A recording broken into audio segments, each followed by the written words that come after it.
Singh sir, एक बात बताइए, अगर अमेरिकी ड्रोन को मार गिराया गया ब्लैक सी में, रूस ने ये कार्रवाई की, तो क्या इस ड्रोन का मलबा ढूंढना रूस के लिए बहुत जरूरी नहीं है कि आखिर ब्लैक सी के पास किस तरीके की मूवमेंट कर रहा था अमेरिका, जज करनी जरूरी नहीं है?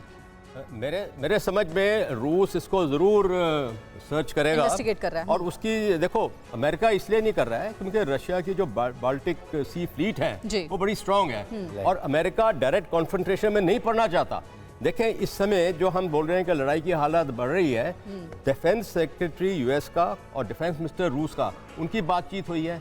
वैसे ही यूएस सेक्रेटरी ऑफ स्टेट, उसकी बातचीत हुई अपने काउंटर पार्ट, और चीफ्स मिले उनकी काउंटर पार्ट्स की, वो डैमेज कंट्रोल कर रहे हैं। ठीक है। और अमेरिका ने यह भी बोला है कि अनइंटेंशनल है शायद ये। हाँ, ये कई बार कहा जा चुका है अमेरिका की ओर से। सर, लौटूंगी आपके पास, कई सवाल उठ खड़े हो रहे हैं ब्लैक सी में जारी टेंशन को लेकर। एक और अहम खबर ये कि ड्रोन एपिसोड के बाद ब्लैक सी में बहुत ज्यादा तनाव है। युद्ध के दौरान पहली बार आमने सामने है यूएस। फ्रीडम ऐप से सीखकर क्या आप टेराकोटा के गहने बनाते हैं? अगर ऐसा है तो आप अपने टेराकोटा गहनों को 1 करोड़ फ्रीडम ऐप के जो ग्राहक हैं उन्हें बिना किसी खर्चे के आप उसे बेच सकते हैं। और रशिया ब्लैक सी में अलर्ट पर, दोनों खेमे की सेना है।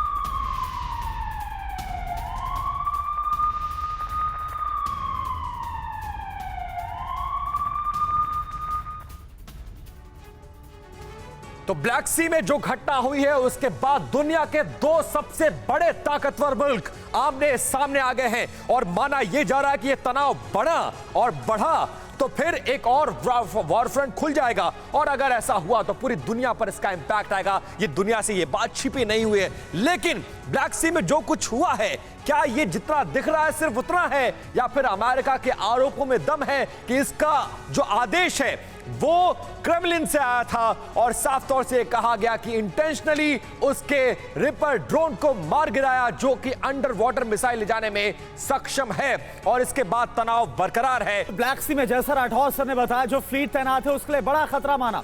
आइए ब्लैक सी की स्थिति के बारे में ब्रीफ में पूरी जानकारी आपको दे देते हैं। ब्लैक सी से महायुद्ध की कैसे शुरुआत हो सकती है। ब्लैक सी में रूस और यूक्रेन की सीमाएं मिलती हैं।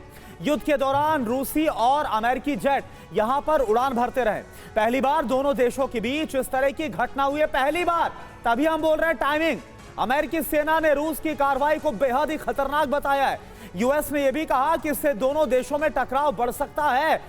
संजय भारद्वाज सर, ये बताइए, ये दोनों एक दूसरे पर ब्लेम गेम कर रहे हैं, लेकिन यहां पर अगर गलती की बात की जाए, मिस कैलकुलेशन की बात की जाए, तो वो किसकी तरफ से हुई? क्योंकि अंजाम बहुत खराब, बहुत विध्वंसक हो सकते हैं। देखिए, 3 बातें साफ है। पहली बात कि जो ब्लैक सी है जियो स्ट्रेटेजिकली रशिया के लिए बहुत इंपॉर्टेंट है, क्योंकि ये क्रीमिया बॉर्डर के पास पड़ता है, पहली बात। दूसरी बात कि ये जो ड्रोन है ये इसमें मिसाइल कैरिंग कैपेसिटी भी है, तो एक खतरा है सीधा कि अब रिसर्च करने का, ये देखने का कि कहीं ऐसा किया तो नहीं गया। तो दूसरा एक तीसरी बात कि देखो कन्फ्रंटेशन हो रहा है, लेकिन यहाँ ये बात भी मान के चलिए कि दोनों फॉरेन सेक्रेटरी आपस में डायलॉग भी कर रहे हैं, बात भी कर रहे हैं, जानकारी भी ले रहे हैं। पहली बात हुई।